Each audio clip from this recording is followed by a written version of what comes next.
Captain America Brave New World is out now, and this is the only time you're going to hear me say this, but I'm going to go a little easy on a big budget Disney movie. The latest installment in the Captain America franchise, the MCU, right off the bat, is not really a sequel to Captain America, any of the movies, or even the Falcon and the Winter Soldier TV show, which I'll admit I didn't see. And it turns out I didn't have to enjoy this movie. Falcon and Winter Soldier seems like it could be erased from the MCU and it would not change a single thing about this movie. Really, it is a sequel to The Incredible Hulk and partially to Eternals. In Brave New World, Sam Wilson is the new Captain America and he's got his own little Falcon sidekick. General Ross is now President Ross, and him and Sam Wilson are kind of at odds, but they have a tenuous relationship to keep the peace and bring back the Avengers. But things go crazy when the President's Inner Circle and Captain America's own friend try to assassinate Ross. I don't know what I can say about assassinations and a presidential figure without any kind of like flagging on this. So we saw the trailer, we know what's up. And now with the world on the brink of war, for other reasons I didn't just explain in my synopsis, Captain America and his sidekicks have to go rogue and get to the bottom of the mystery of why these people turned on the president. I'm going to start with the bad first because I don't want to dwell on it with this movie, but it has to be addressed in order to explain the good. Like I said, this movie doesn't really stand as a sequel to previous Captain America entries or even the Sam Wilson Captain America entries. All the conflict in this movie revolves around stuff that was set up in both The Incredible Hulk and Eternals, which leads into the first major issue with this movie and why I'm kind of leaning on it. This is the first Marvel movie I've seen in a while, the first Marvel project that acknowledges that there have been a lot of loose ends within the MCU, and it's the only movie trying to tie them up. The MCU has been on the right track lately, and this isn't going to be another MCU bashing video. But with all the misfires, they've been rerouting and course correcting way too much, and a lot of stuff has kind of been dropped. And it's obvious just looking at the fact that there were three different writing teams on this movie that this was kind of headed in the same direction.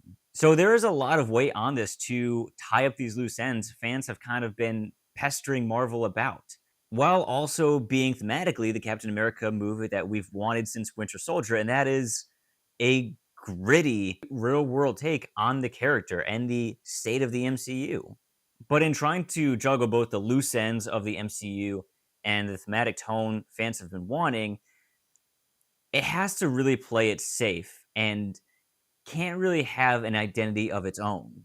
At the end of the day, all of the beats of this movie are kind of the same beats as Winter Soldier. It's got a very similar opening.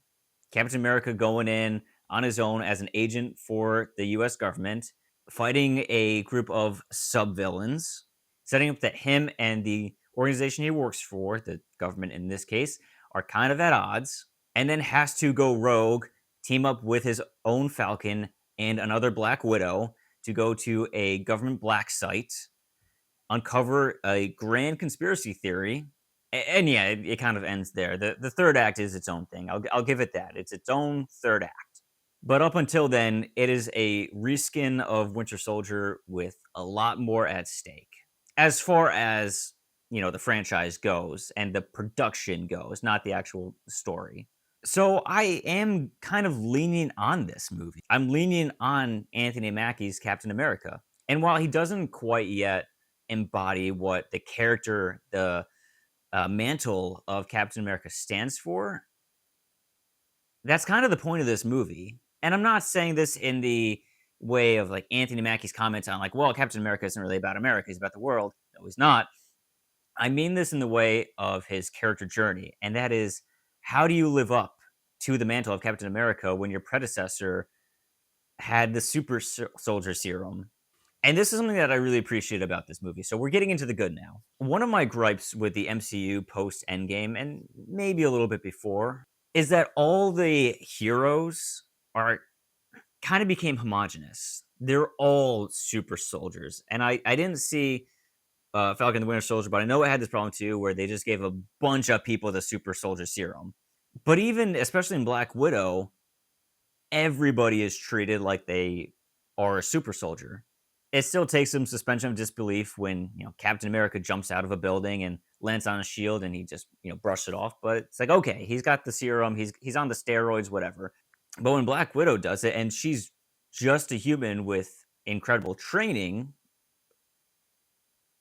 yeah, it kind of defeats the purpose of the super soldier serum, and I'm pulled out of it because if just a regular person can survive these incredible feats, then what's the point of the superheroes? And this movie acknowledges that Sam's whole journey is that he has to live up to the mantle without the serum. He is just a guy going up against incredible forces. And to see these kinds of heroes, the more down to earth, the more human heroes, hospitalized and bandaged and bleeding out, it really grounds the movie in a good way. And along the same lines, it drops the MCU humor. I really appreciate that the movie wasn't filled to the brim with self deprecating humor, self aware humor, whenever something potentially silly was brought up. Whenever some crazy plot point was brought out or a creative character design was unveiled, and we don't have self aware humor, that kind of Tony Stark humor that only ever works for him. The movie does a great job of taking itself seriously, and I really appreciated that.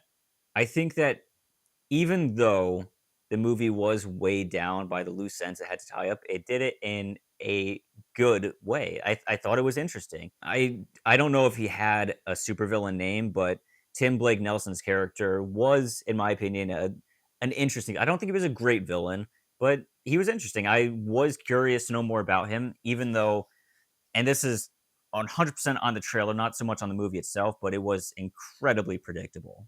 I did not like the Eternals movie, but I'm glad that its events were incorporated in this and given some kind of weight within the MCU. I think the movie also did a good job of making the action sequences unique to the characters. I wish they were better shot and better edited. They didn't have the impact that fight scenes from Winter Soldier had. And while William Hurt was definitely missed in this movie, and I'm not the biggest fan of Harrison Ford anymore because of his lack of care for fans, Harrison Ford did do a good job of stepping into this role. I'll admit it. Like, he felt natural in this.